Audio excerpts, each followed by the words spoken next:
శ్రీ గురుభ్యో నమ. ఈ సంవత్సరం అంటే 2025 ఆగస్టు 8వ తారీఖు వరలక్ష్మీ వ్రతాన్ని చేయాలి అనుకొని మనకు శాస్త్రం చెబుతూ ఉన్నది. కొంతమందికి సంశయం వస్తుంది, శ్రావణ మాసంలో రెండో శుక్రవారము వరలక్ష్మీ వ్రతం చేయాలి అనుకొని చాలామందికి ఒక అపోహ ఉన్నది. ఈసారి 3వ శుక్రవారం వరలక్ష్మీ వ్రతం అనుకొని పంచాంగాల్లో వీటన్నిటితో కూడా రాస్తూ వస్తున్నారు.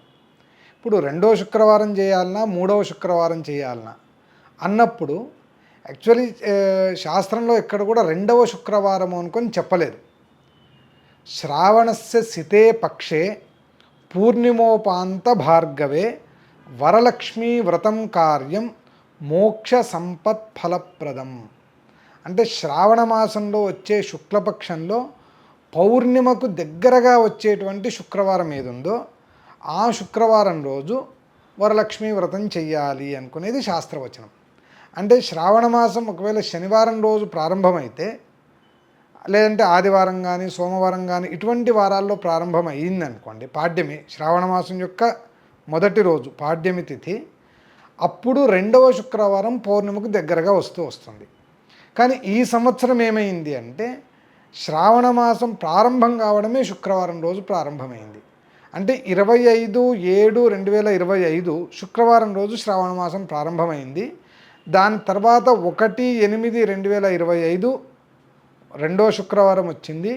8/8/2025 రోజు 3వ శుక్రవారం వచ్చింది.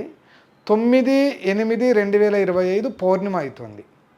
అంటే పూర్ణిమోపాంత భార్గవే, పూర్ణిమకు దగ్గరగా ఉన్నటువంటి శుక్రవారము వరలక్ష్మీ వ్రతం చేసేదానికి అత్యంత శ్రేయస్కరమైనటువంటి రోజు అని. ఈరోజు ఈ వ్రతాన్ని ఎవరైతే చేస్తారో వాళ్లకు ఇహపరాల్లో మంచి ఒక ఉన్నతమైనటువంటి స్థానప్రాప్తి కలుగుతూ వస్తుంది అని. మోక్ష సంపత్ ఫలప్రదం అంటే ఇది మోక్షాన్ని ఇస్తుంది, అదేవిధంగా ఈ లోకంలో మంచి సంపదను ఇస్తూ వస్తుంది అనుకొని.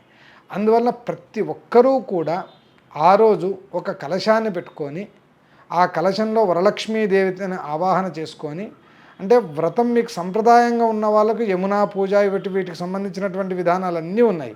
ఎవరికైతే వ్రతం లేదు అనుకుంటారో అటువంటి వాళ్ళు కూడా ఈరోజు వరలక్ష్మీదేవిని ఒక కలశంలో ఆవాహన చేసుకొని షోడశోపచార పూజలతో కల్పోక్త పూజతో మీ యథాశక్తిగా మీరు ఆరాధన చేస్తూ వస్తే ఆ అమ్మవారు అనుగ్రహించి మీకు ఒక ఉన్నతమైనటువంటి స్థానమానాలను, ఒక ఉన్నతమైనటువంటి ఐశ్వర్యాన్ని కూడా ఆ అమ్మవారు ఇస్తూ వస్తుంది అని.